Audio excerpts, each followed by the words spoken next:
Want to turn off YouTube notifications? Here's how to do it.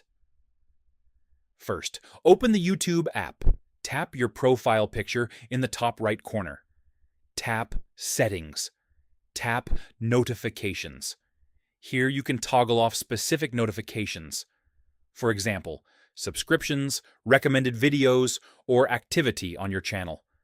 Turn off any notifications you don't want. To completely stop all YouTube notifications, use your phone settings.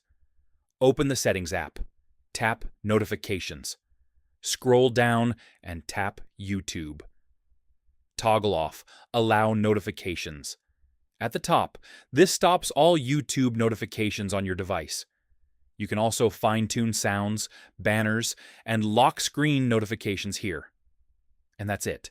If this helped, like the video and subscribe for more YouTube tips and tutorials.